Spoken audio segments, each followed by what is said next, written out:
Hey guys, welcome to another Road to Med video.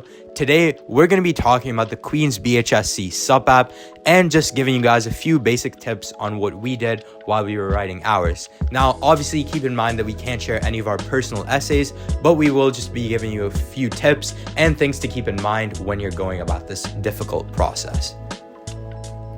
Okay guys, so this year it turns out there is a new Supp app format compared to us where we had a 2,000 character word limit for 2 questions, but we're given 3 options. The questions would reset every 30 days. So let's say I started my questions and I'd finished it halfway through, but then I was like, you know what? I don't like this topic. I'd wait 30 days, questions would reset, and then I'd have new questions to answer. And out of the 3, again, I'd choose 2. This year though, you guys are given 10 minutes to write a written word response, 285 word limit maximum, and then on top of that you guys are given 2 minutes to prepare for a video response and then 2 minutes to answer for that video.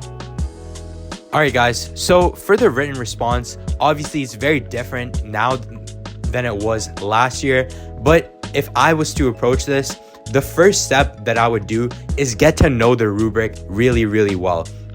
So as you guys know, whenever you're doing any piece of writing, it's very important to make sure that whatever you're talking about is what the rubric is also looking for. Ultimately, Queen's is very clear on what they want in their supplementary application, and you guys got to do your best in order to try and follow that. Now, when I was writing my Supp app, the rubric was really big about lived experience and talking a lot about your personal life.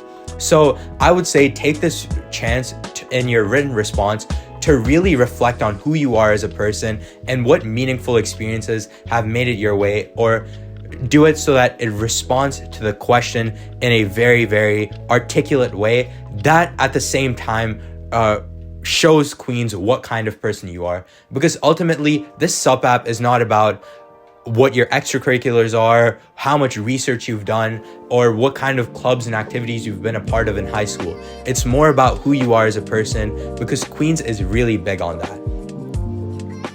So guys, just like Rachel said, Queen's is looking for who you are as a person, and biggest tip I have for you guys is to write down a list of meaningful experiences that you guys have encountered throughout your life, whether this is a traumatic experience or a beautiful memory you guys just have with your friends and family. But obviously, also take into consideration the rubric.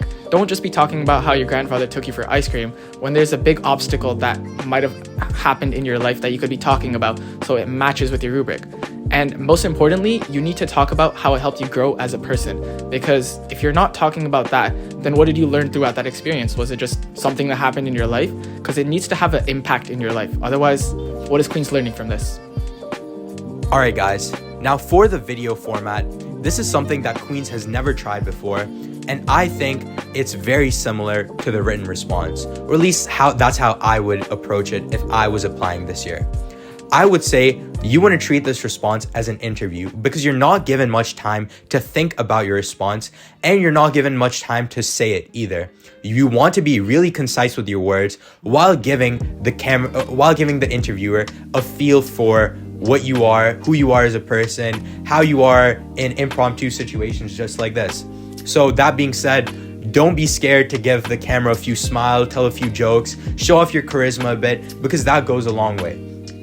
And that also goes to show who you are as a person. Secondly, I would say that don't be too stuck up on if you stumble over your words or something, because I would say that most people, when they're doing interviews or video responses like this, they get stuck up over one word and let that ruin the entire rest of their response. I promise you, it is not that deep. If you mess up on something, most probably just fix it, and the interviewer or the person who's viewing that response will forget it even happened in the first place, right? Now, that's how I would approach the Supp app.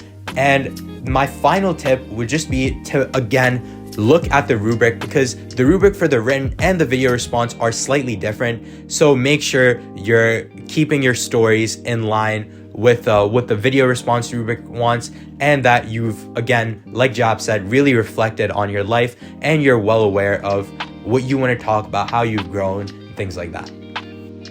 Okay guys, so just like Rachel said, once again, the video response is basically like a job interview. If you stumble on one word, do not stop talking. Keep on going. Just like Dory said, keep on swimming, guys. Keep on swimming. So obviously, biggest tip I have for you guys over here is if you stumble on something, don't stop talking for a minute or something. Take your time to think of something, but at the same time, keep on talking. Talk about what comes to the top of your head, but also do not be too repetitive. But apart from that, apart from stumbling, because I know you guys got this, biggest tip I would have is to talk about the rubric and match the rubric. So if the rubric is talking about diversity this year, that is their biggest point, diversity and inclusive environment. So obviously talk about the diversity, talk about your inclusive community, and talk about what makes up your identity. So for example, if you feel like your religion is a big part of your identity, bring that up, talk about it, because as they say, the rubric is literally the key to the lock. All right, guys. Well, that concludes our tips for the Supp app. Now, the last thing that I would say is that if you guys have some spare time over the winter break or over whenever, just make sure that you're trying a few timed responses or you're trying a few video interviews just so you get a feel for what it's like, you get a feel for what you're going to say, and that really helps you prepare for these kinds of really intense situations, and that helps take off the edge a little bit. Don't go into this just fully blind and just full send it. I feel like that's not the best case scenario. Yeah. But yeah, as he said, guys, don't just wing it. As your teachers always say, practice, practice, practice. But anyways, good luck, guys. You got this.